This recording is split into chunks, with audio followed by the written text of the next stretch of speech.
She got what she always wanted. Her skin glowed. Men turned when she walked in. Women whispered her name like it was worth keeping. She was perfect. She was stunning. She was the kind of person others dreamed of becoming.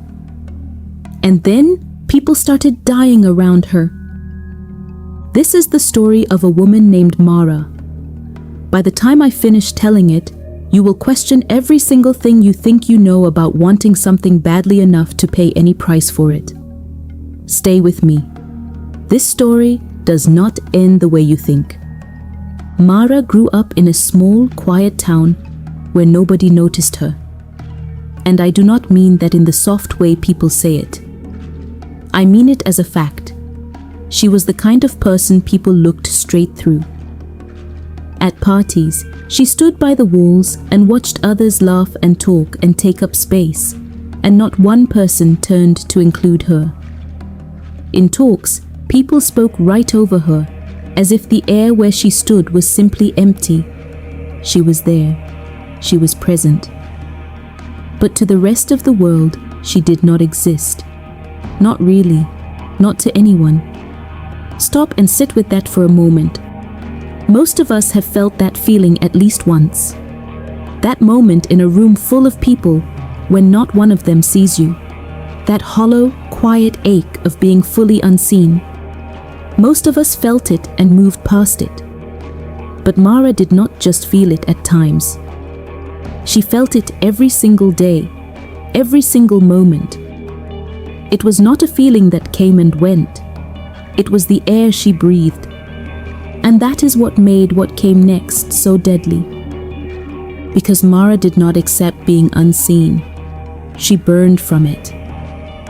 She watched other women, the ones who owned every room they walked into, the ones around whom everything shifted.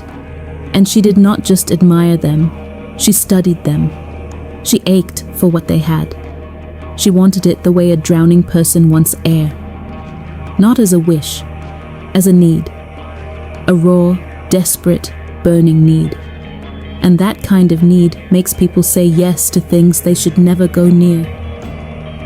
One night, something came to her. Not in the waking world, not in daylight. It came in a dream. And here is the strange part. It was not a nightmare. It was warm, soft, almost gentle, the way a soft song feels when you are already half asleep. No face, no shape, no body she could describe, only a voice. A voice that seemed to come from all places at once. From inside her chest, from the walls of the dream, from the space between her own thoughts. And that voice said something she would never, for the rest of her life, forget. It said, "I can give you all you want, Mara. Every single thing you have ever wished for. I can make you seen. I can make you felt. I can make you the kind of woman that rooms are built around. All I need in return is your shadow. Now, before I go further, I need you to ask yourself something. What would you give up to never feel unseen again? Think about that. Really think. Because whatever your answer is, Mara's answer is about to drive this whole story. And the truth is, most of you would have said yes too. Mara said yes. Of course she did. A shadow? What is a shadow?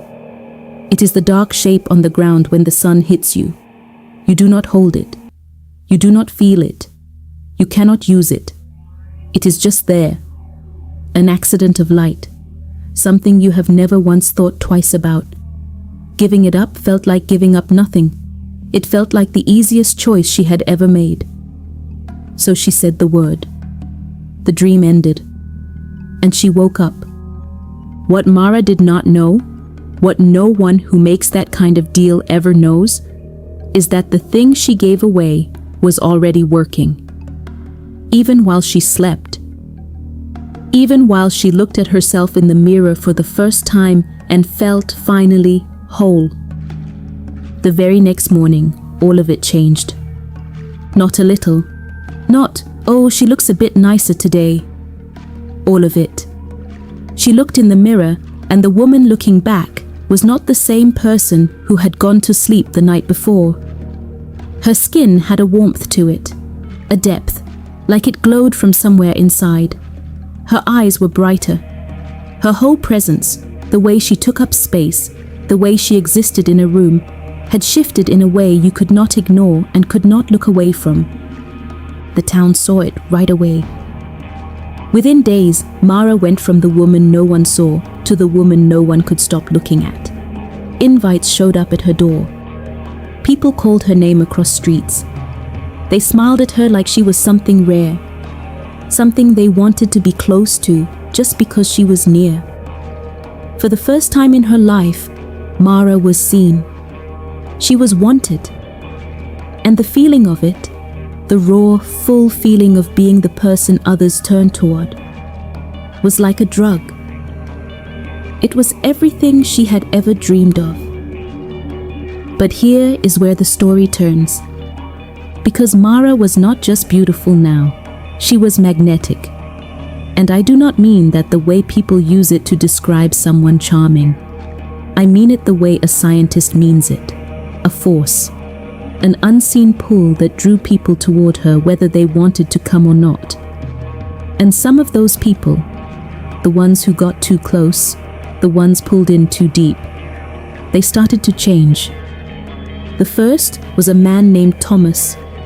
He started to follow Mara everywhere.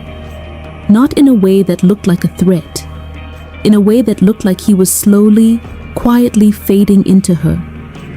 He stopped eating right. He stopped sleeping through the night. He stopped talking to his own family.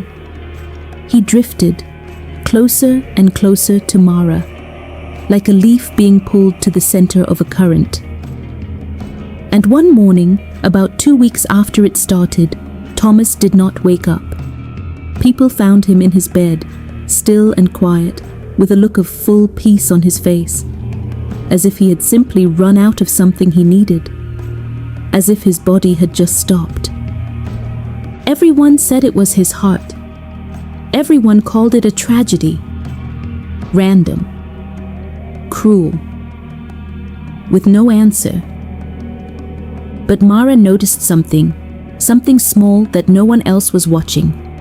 She noticed that when Thomas was at his worst, the most drawn in, the most consumed, he had spent most of his time right beside her, in the spots where the light hit hardest. And then she noticed something else.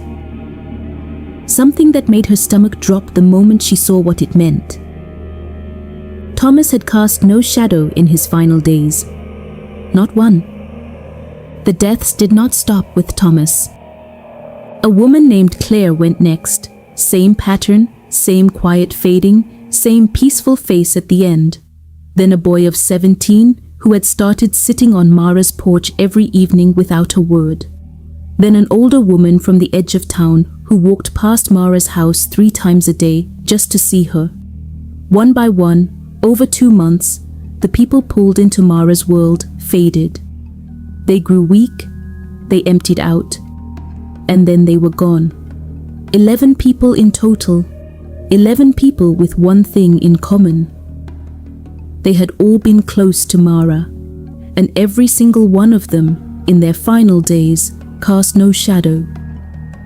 One night, alone in her room, Mara sat in front of the mirror. She looked. Really looked. Not at her skin or her eyes or the beauty that had become her whole self. She looked at who she was under all of it. And something broke open. Something quiet and terrible and final. She understood at last what the deal had truly cost her. Because the shadow was never just a shadow. In every old story, in every piece of folklore passed down through the ages, the shadow is not just a dark shape. It is not an accident of light. The shadow is the part of you that stays tied to the earth. The part that keeps you real. The part that makes you human. And without it, Mara had not just become beautiful. She had become something else. Something that fed.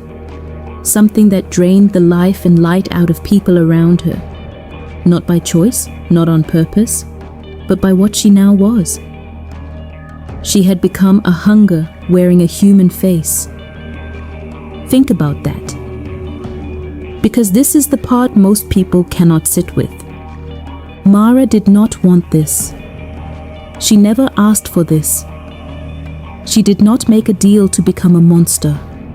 She made a deal to be seen. She made it because she was lonely and desperate, and all she wanted was for someone, anyone, to look at her and know she was there. And whatever answered her that night gave her exactly what she asked for, and in doing so, made her into the most dangerous thing in the world. She tried to stop it. The moment she grasped what was happening, she tried everything. She locked herself in her house. She covered the windows. She cut off all contact. She thought that if she pulled herself away, the pull would fade. The hunger would go quiet. The deaths would stop. But it did not work. Because the hunger did not need her to be in the room. It did not need her near. All it needed was for someone to think about her, for someone to hold her face in their mind long enough. The moment her name passed through a person's thoughts, the pull started. Quiet. Soft. So gentle that most people would not feel it until it was far too late. By the time the town knew what Mara truly was, they did not come with care. They came with fear.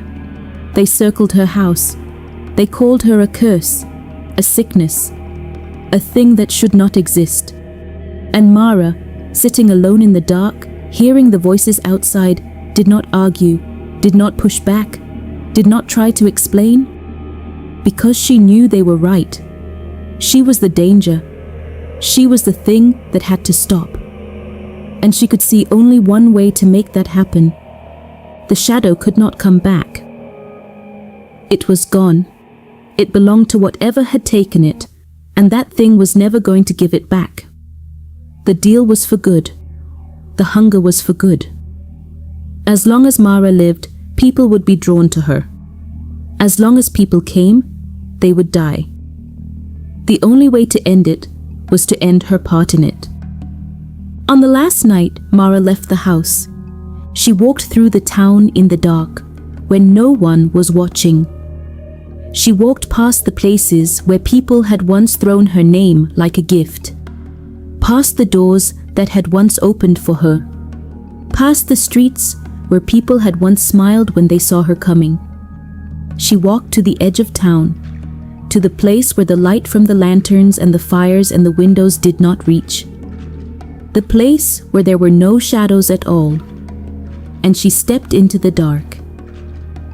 And she kept walking, slowly, quietly, until the dark took her. Until there was nothing left to see. Until she was simply gone. The deaths stopped that same night. The town healed. Slowly, the way wounds heal, not all at once, but day by day. People mourned the ones they had lost. They talked about Mara sometimes in whispers, the way people speak of things that still scare them. Years passed. The story became just that. A story. Something told at night to remind each other that some doors should never be opened, that some deals should never be made, that the thing you want most in this world might cost you all the things you did not know you were carrying. Before I finish, the old stories say there are 4 things a person loses when they lose their shadow. The first, their link to the ground, the sense of weight in their own choices. The second, their edges, the knowledge of where they end and the next person starts. The third, their darkness, the strength to sit in hard feelings without feeding them to someone else. The fourth, their past, the thread that ties who they are now to who they came from. Look at your own life. Which of these have you quietly traded away for something that felt, at the time, like it cost you nothing. And then, one evening, a new girl walked into town. No one knew her. She had no past in that place, no family, no ties to anyone. She was simply there, the way a stranger shows up in a story when the story is not quite done.